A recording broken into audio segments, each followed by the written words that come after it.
అందరికీ నమస్కారం. ఈరోజు మన టాపిక్ బాల్య వివాహాలు. ఆడపిల్ల, దీని అర్థం అక్కడ పిల్ల. ఆడపిల్లగా పుట్టడమే శాపమా? ఆడపిల్లకి కలలు ఉండవా? కలలు కనే అర్హతే లేదా? ఆడపిల్ల పుట్టిందనగానే ఏదో ఒక తెలియని భయం, బాధ. ఆడపిల్లకి చదువెందుకనే ఆలోచన సమాజంలోనూ తల్లిదండ్రులలోనూ కూడా ఉంది. చదువు మగవాడి హక్క? ఆడబిడ్డకి చదువు ఆమెడ దూరమా? ఈ రోజుల్లో కూడా ఏదో చదివించామని అరకొర చదువులు. 16 ఏళ్ళు పిల్లకి వచ్చేసరికి తల్లిదండ్రులు బరువు దించుకోవడమే బాధ్యత అయిపోయింది.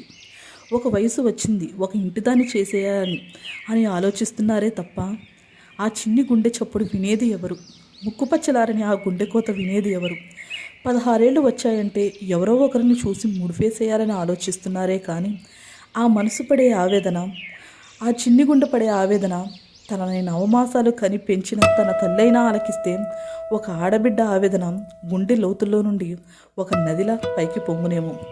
ఎంతో అభివృద్ధి చెందుతున్నాం అనుకుంటున్నాం, కానీ ఇంకా ఎక్కడో ఒక మూల 100కి 70% వివాహాలు బాల్య వివాహాలుగానే ఉన్నాయి.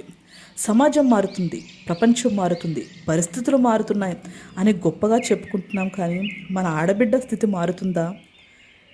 గొప్పగా చదువుకుందామని ఆడబిడ్డ ఆశపడే లోపలే ఆశలు నీకెందుకే తల వంచని విక్రిస్తున్న మెడలో తాడి.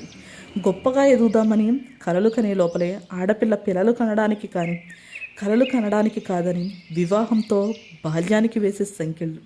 నేనంటూ ఒక స్థాయిలో నిలవబడాలి అని ఆలోచించే లోపలే నువ్వు ఉండాల్సింది నా చెప్పు చేతల్లో తప్ప ఒక స్థాయిలో కాదని వెటకరంగా విక్రించే వంటిల్లు. 3 ముళ్ళు ఆడబిడ్డ బాల్యానికి వేసే ముడి, ఆడబిడ్డ ఆలోచనలకు వేసే ముడి, ఆడబిడ్డ భవిష్యత్తుకు వేసే ముడి. తెలిసి తెలియని వయసులో బంధాలు, చిరిగిపోతున్న బాల్యం, చదువుకు పడే సంఖ్యలు, నిర్జీవంగా మారుతున్న ఆడబిడ్డలు, చిన్న ప్రాయంలో వివాహ బంధాలు, నలిగిపోతున్న ఆడబిడ్డలు, తెలిసి తెలియని వయసులో ముగిస్తున్న జీవితాలు, స్థిరం లేని కుటుంబాలు, బంధం లేని బాధ్యత లేని భర్తలు. ఇవి కాదా మహిళలు బాల్య వివాహాలు? ఒక్కసారి ఆలోచించండి. ఈ బాల్య వివాహాలు చేసుకొని మనమెంత సంతోషంగా జీవిస్తున్నామో మన హృదయాలకే ఎరుక. ఇలా ఎన్నో చిరిగిపోయిన మహిళల జీవితాలు ఆనవాలు అనేకంగా ఉన్నాయి, కానీ అందులో కొందరైనా ఆత్మస్థైర్యం తెచ్చుకొని ఎదిగిన వాళ్ళు లేకపోలేదు. చిరిగిపోయిన జీవితాలు సరిచేసుకుంటూ ఎదిగిన వాళ్ళు ఉన్నారు. తట్టుకొని నిలబడే శక్తి లేని వారు, కాలగర్భంలో కలిసిపోయిన వారు ఉన్నారు. భర్త వేధింపులున్నా, అత్తమామల వేధింపులున్నా వివాహం అనే సంఖ్యలు తెంచుకొని బిడ్డల కోసమే బ్రతికే ఆడవారు ఉన్నారు. ఒకసారి ఆలోచించండి మహిళలు. జీవితం అయిపోయిందనో, బాల్యం చితికిపోయిందనో, పరిస్థితులు వికటించాయనో కృంగిపోవద్దు.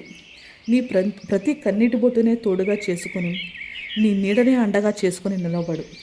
ఏ మార్గాల ద్వారా నీ పరిస్థితులు మార్చుకోవాలో ఆలోచించు. ధైర్యం చెయ్యి. నీకంటూ ఒక స్థిరత్వం ఏర్పరచుకో. నీకంటూ సమాజంలో ఒక గుర్తింపు తెచ్చుకో. మన జీవితాలు బలైపోయినాయి, కానీ మన ఆడబిడ్డల జీవితాలు బలైపోనివ్వద్దు. ఇట్లు మీ మహిళ.